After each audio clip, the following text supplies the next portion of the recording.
Have you ever had a moment like this? You're standing in the middle of a loud party or cocktail event. People are laughing, electronic music is blasting, glasses are clinking everywhere. You're holding a martini or a craft beer, smiling politely, nodding at everyone you meet, making small talk like you're supposed to. Yet suddenly, for no reason at all, a deep loneliness hits you. It feels as if all the excitement around you is separated from you by thick, bulletproof glass.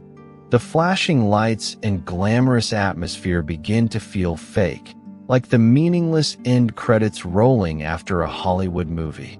Your body is there, but your soul feels like an outsider standing silently in the corner, watching a world it can't truly belong to. Or maybe you've experienced this. Late at night, the entire city is asleep, and your emotions sink into darkness. You lie in bed scrolling through hundreds or even thousands of contacts on your phone. Your finger pauses again and again over different names, yet you realize there isn't a single person you truly want to call. Those friends in your contacts are mostly just profile pictures that like your posts online, formal job titles on workplace apps, or people who exchange polite greetings with you at weddings and parties. But very few of them are souls you can truly be vulnerable with, people in front of whom you can take off your mask and honestly share your pain. We live in an age that is more connected than ever before, yet more emotionally starved than ever before. Social media algorithms constantly push us to meet new people. Success culture keeps telling us that your network is your net worth. So we panic. We rush from one party to another, from one networking event to another, collecting social connections like squirrels storing nuts before winter. We add strangers on LinkedIn and Twitter, trying desperately to leave traces of ourselves in every shiny social circle. We're terrified of being forgotten. Terrified of being labeled awkward, antisocial, or unsuccessful. And yet the irony is this. The more contacts we have, the more isolated we feel. Our external social world expands endlessly online, but our inner world becomes smaller and more exhausted. The forest of relationships built from likes, reposts, and fake conversations eventually turns into a noisy but empty wasteland. Why is it that the social success we work so hard for often leaves us emotionally bankrupt? Maybe because we've been running in the wrong direction all along. We keep looking outward, believing more friends will fill the emptiness inside us. We think happiness comes from attention, approval, and social validation. But we forget a simple truth. Real peace and fulfillment never come from begging the outside world to complete us. They come from turning inward and rediscovering ourselves. Today, I want to share a statement that may sound cold at first, but can actually heal modern people in a powerful way. The fewer friends you have, the greater your blessings. This is not about literally counting friends. It's about freeing yourself from the obsession with quantity and reclaiming the quality of your life.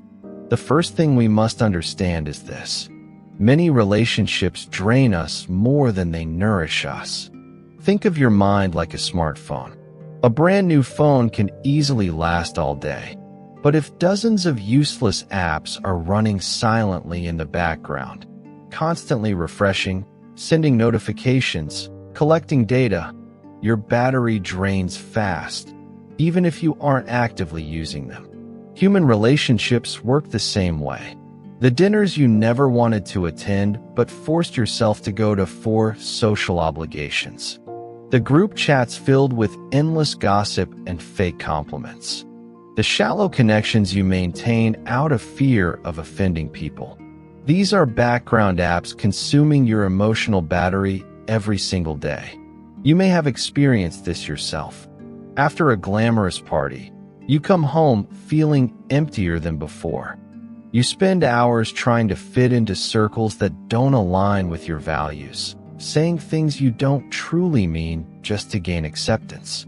Then late at night, when you finally face yourself in silence, all that remains is exhaustion and self-disgust.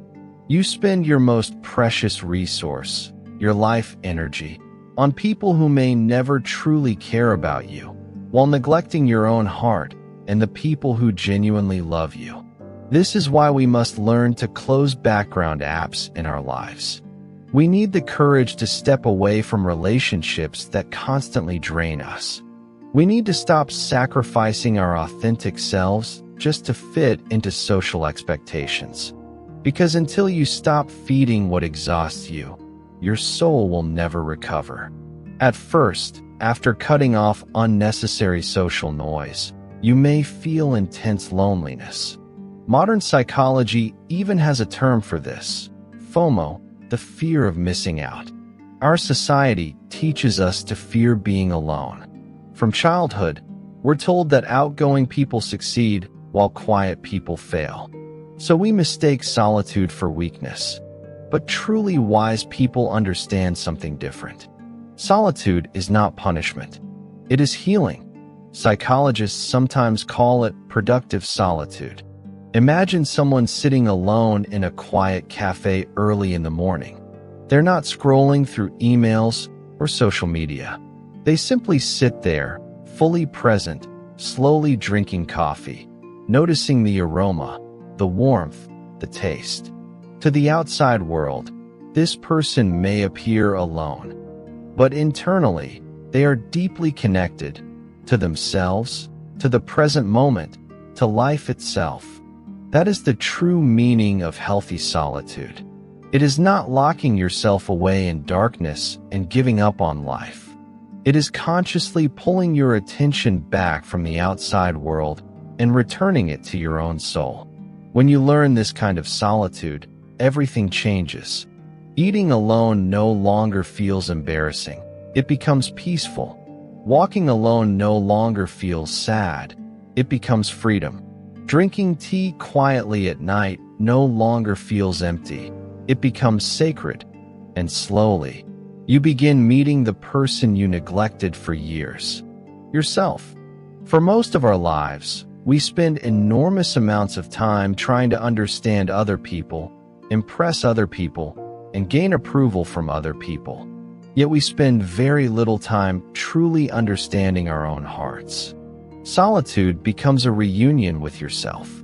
In silence, you begin hearing the thoughts buried beneath noise and obligations. You discover what you genuinely love and what you truly dislike. You realize many dreams you abandoned were actually your deepest desires all along. Eventually, you discover something shocking. Your inner world is already vast and complete. You don't actually need endless shallow relationships to feel whole. And when you finally become emotionally grounded within yourself, your relationships begin to change naturally. You no longer seek friends out of desperation or fear. You no longer cling to people because you're terrified of loneliness. Instead, friendship becomes something entirely different. Not dependency, but resonance. Healthy relationships happen when two emotionally complete people meet each other freely, not when two emotionally starving people try to use each other to escape emptiness. A truly mature person does not desperately chase connections. They become like a lighthouse standing calmly in the dark. A lighthouse does not run around searching for ships. It simply shines. And naturally, the right ships are drawn toward its light. The same becomes true for you. When your inner life becomes peaceful and rich, you stop attracting people based on neediness and social performance. Instead, you begin attracting rare souls who genuinely resonate with you. These friendships are completely different from superficial social networking. With such people, silence is comfortable. You don't need constant texting to prove closeness. You don't need endless favors and performances to maintain the relationship. Because the connection is rooted in mutual understanding, not social obligation. And honestly, in a lifetime, even 1 or 2 friendships like this are already enough to make life beautiful. That is the deeper meaning behind the phrase. The fewer friends you have, the greater your blessings.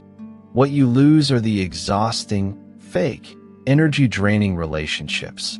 What you gain is inner peace, emotional freedom, and a few truly meaningful connections.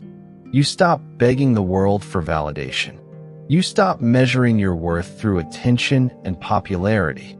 You finally become strong enough to stand peacefully on your own. And perhaps that is the greatest blessing a person can ever receive in this noisy world.